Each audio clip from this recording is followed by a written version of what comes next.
Sebentar ini saya rapikan tab saya dulu ya. Karena tadi malam itu saya pikir apa gitu. Karena tiba-tiba malam-malam ini perempuannya, salam Kak Maya. Tiba-tiba perempuannya ini sok-sokan mau bikin konten sama si Kavi. Lucu aja gitu. Ayo kita bersatu para murtadin. Ngapain bersatu para murtadin kalau ujung-ujungnya diolah-olah juga. Ya. Jadi teman-teman itu harus yakin dan percaya bahwa setiap orang ya teman-teman ya, setiap orang yang kita melakukan pelayanan di dunia offline kita, teman-teman harus tahu ya. Yesus berkata, tuaiannya memang banyak, tetapi pekerjaannya sedikit. Itu tertulis teman-teman dalam Matius 9 ayat 37. Jadi teman-teman itu kita harus punya perhatian khusus gitu teman-teman ya. Masalahnya bukan pada tuaiannya, tetapi pada tuaiannya yang banyak ya. Yang bekerja ini kurang gitu loh. Pekerja yang fokus ini kurang. Tapi kalau fokus kumpulin dana banyak. Ya. Fokus yang bikin dirinya kaya sendiri banyak. Banyak. Tetapi mereka lupa fokus bagaimana kita itu bisa fokus. Diem Kak Novita. Diem kau Kak Rica. Diem kau Kak Rica. Ya. Saya melihat teman-teman yang memang berpelayanan itu, saya hanya beberapa orang teman-teman yang di dunia TikTok ini saya lihat benar-benar pelayanannya itu pure pelayanan. Selebihnya itu pelayanannya bagaimana saya bisa punya, gimana saya bisa kaya gitu. Nggak boleh gitu. Loh kita ini pelayan Tuhan loh teman-teman. Jadi kalau kita mau pelayanan memperkaya diri kita sendiri itu jangan jadi pelayan Tuhan, harus jadi pengusaha, betul nggak?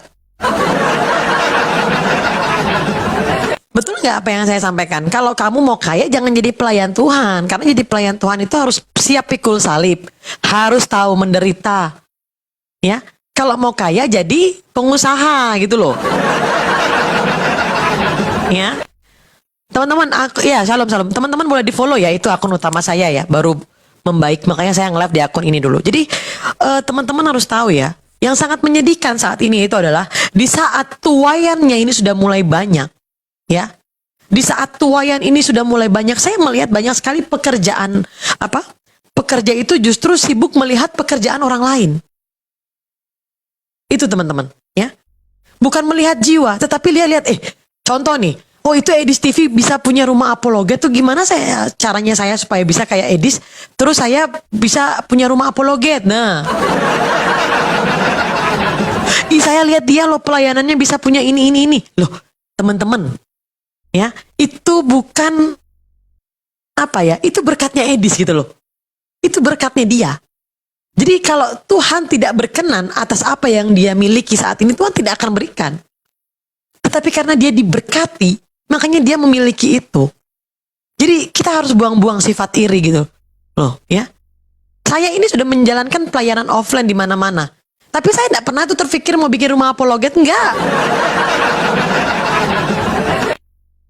Saya mau beli mobil, saya harus open donasi, enggak. Ya, betul Kak Dince. Saya pelayanan bisa naik Grab aja udah syukur. Ya, ketika saya pelayanan saja bisa saya dapat pesawat dengan harga murah, saya bersyukur. Ya, jadi public enemy ini teman-teman ya, memang kita harus jaga-jaga dan kita harus berhikmat teman. Kak mau beli Ferrari, ya kalau ada yang mau ngasih Ferrari silakan. Ya, jadi semua orang itu diberkati, tetapi kita harus fokus. Kita melihat jiwa. Jangan melihat pekerjaan orang lain dan apa yang sudah didapatkan orang lain, nggak boleh. Kalian nggak boleh seperti itu, teman-teman. Ya. Tuhan ini sedang bekerja. Tuhan Yesus ini sekarang sedang bekerja dalam proses ini semua. Ya. Tuhan Yesus itu sedang bekerja, teman-teman, dalam proses ini semua. Tetapi kok ada public enemy ini yang mengganggu, ya, yang sibuk jadi komentator. Besok-besok kalau jadi komentator jangan jadi komentatornya pelayan Tuhan. Itu tuh jadi komentator yang di Indonesia Idol sana. Gigi, ya. Jadi saya melihat banyak sekali public enemy ini yang mengganggu pelayanan orang lain dan saya sudah tahu orang-orangnya itu siapa. Tapi apakah saya harus mengganggu dia? Tidak. Karena saya tahu orang-orang seperti mereka ini biasanya kurang berkat. Iya. Orang-orang seperti mereka itu kurang berkat. Percaya omongan saya. Karena Saya baru dapat cash 124 juta. Ih, bagilah Kak ah. Bagilah, masa dapat 124 juta nggak bagi-bagi? Just kidding teman-teman, just kidding. Tapi ini absennya kurang banget loh. Saya udahlah kalau nggak ada yang absen saya ini dulu lah ah.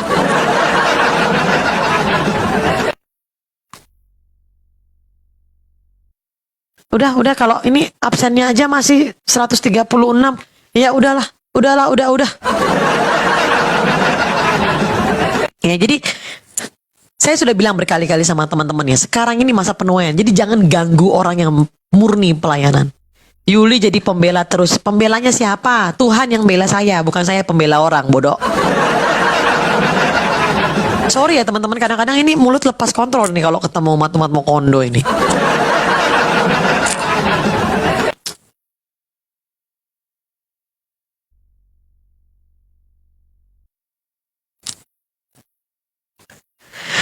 Kak Yuli kok tidak ikut gunting pitanya Bang Edis? Enggak, saya nggak perlu. Bentar Kak Yuli, aku cari koin dulu, agak lain kau pion. Ya. Jadi teman-teman harus memahami saat ini ya. Teman-teman harus memahami seperti itu ya. Jadi Tuhan itu sekarang sedang bekerja dalam proses penginjilan ini. Tuhan sedang bekerja dalam proses penuaian kita bersama ini, ya. Jadi percaya teman-teman, saat Edis dipakai orang, aku dipakai Tuhan Yesus. Iya, sorry opung, sorry. Sorry opung, ini kadang-kadang kalau udah ketemu umat-umat Mokondo itu aku udah kayak ya. Jadi teman-teman harus tahu ya, ketika orang dipakai Tuhan untuk melayani, dipakai Tuhan dan diberkati, ya, biasanya ada orang yang nggak nyaman, itu pasti ada. Pasti ada yang bilang, kok dia sih yang dipakai Tuhan, kenapa ndak aku? Padahal aku lebih dulu. Kok dia sih yang bisa diberkati, aku tuh padahal lebih dulu.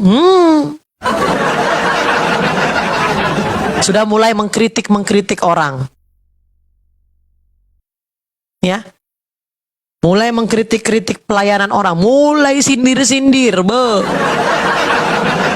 mulai membuat opini-opini yang nggak benar-benar, termasuk fitnahan si public enemy ini. Ya. Lebih senior, gue lebih senior. Lu anak baru kemarin sore, lu nggak usah sok-sok pintar. Turun. Nah, kayak gitu. Nggak boleh. Jangan memposisikan diri dalam konflik orang lain, Yul. Orang saya yang jadi korban, kok kamu bilang saya memposisikan diri, gimana sih?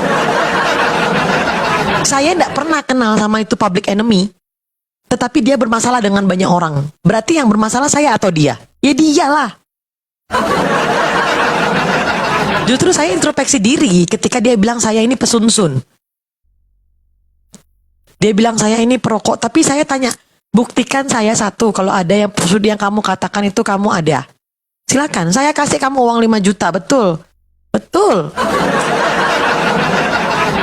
Saya kasih kamu uang 5 sunsun lagi.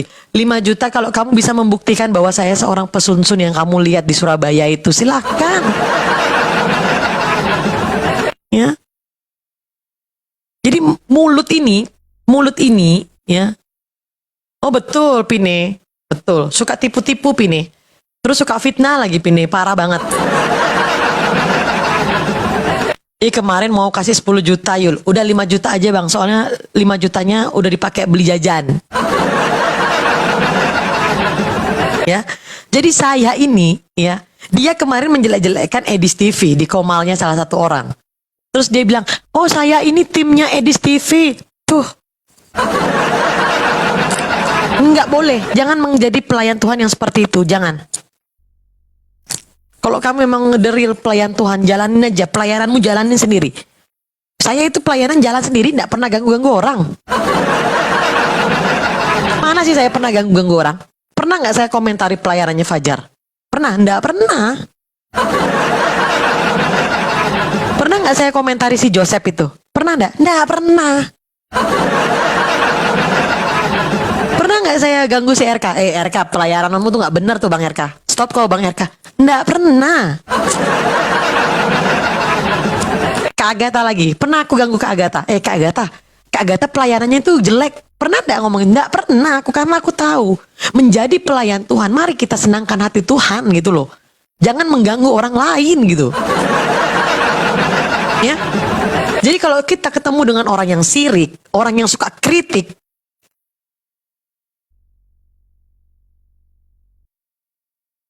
ya.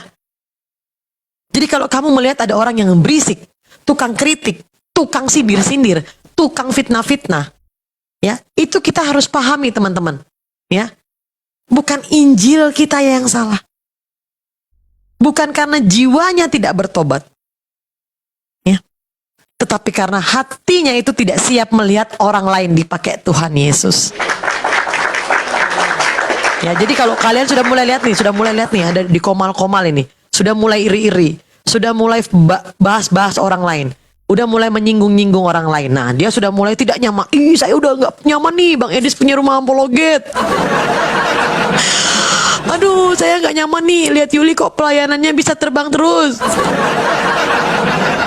Saya nggak nyaman nih, Joseph kok kalau live penontonnya tuh rame banget yang lempar gift. Saya bingung nih, kok Bang RK sama yang ini kok pelayanannya rame giftnya. Itu karena dia diberkati. Kalau kamu tetap terus menjadi public enemy, hidupmu tidak akan diberkati, teman-teman. Saya pun tidak mau seperti itu.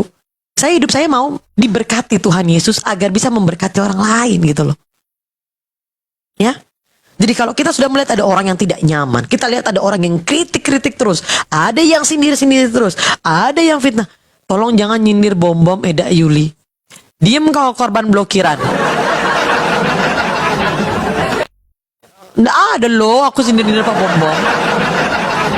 Nggak ada aku nyindir-nyindir Pak Bom-bom weh. Ingat ya, kalau kita bertemu dengan orang-orang seperti itu, bukan Alkitab kita yang salah. Bukan isi firman Tuhan kita yang salah. Ya, bukan isi firman Tuhan kita yang salah. Ya. Tetapi hatinya itu sirik. Hatinya itu tidak siap melihat temannya dipakai untuk melayani orang lain. Itu yang tidak mereka pahami, teman-teman. Inilah penyakit rohani yang sangat halus yang sedang terjadi di tren 2025 ini. Ya. Jadi teman-teman harus tahu gitu loh. Ya. Jadi iri hati adalah kebusukan tulang. Itu jelas di Amsal 14 ayat 30 berkata. Jadi di luarnya tampaknya rohani gitu kan.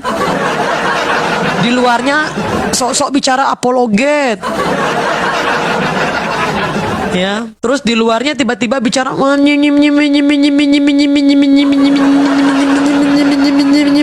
ternyata hatinya busuk, bau. Enggak boleh. Kalau bicara firman Tuhan, kalau menjadi seorang apologet, jangan di belakang ngomongin orang lain. Enggak boleh gitu. Gimana kamu, Nino? Ya. Jadi stop menjadi orang yang pribadi bicara tentang Alkitab pintar gitu ya. Bicara Alkitabnya pintar gitu ya. Tapi iri hati, parah. Jadi teman-teman harus tahu, ternyata public enemy itu memang sudah ada di dalam tubuh Kristus. Bukan, kalau yang aku bahas ini bukan bapak-bapak, Pine, ibu-ibu. Ibu-ibu tuwir usia 50 tahun. Yang jadi public enemy. Karena di mana-mana dia mengganggu pelayanannya orang-orang. Ya. Ibu-ibu usia 50 tahun ini mengganggu pelayanannya semua orang. Saya ini kan moderatornya Bang Edis TV nih. Saya bisa ngelihat ini tiba-tiba dia mau naik ke komalnya Edis TV. Ya. Si perempuan ini tiba-tiba mau naik di komalnya Edis TV. Setelah dia naik di komalnya Edis TV, dia langsung WA dia langsung DM Murtadin itu. Halo, saya timnya Edis TV. Si paling tiba-tiba jadi timnya Edis TV. Perasaan Bang Edis selama ini single fighter kok. Saya ini timnya Edis TV. Mari kita semua bergandengan tangan para mutadin.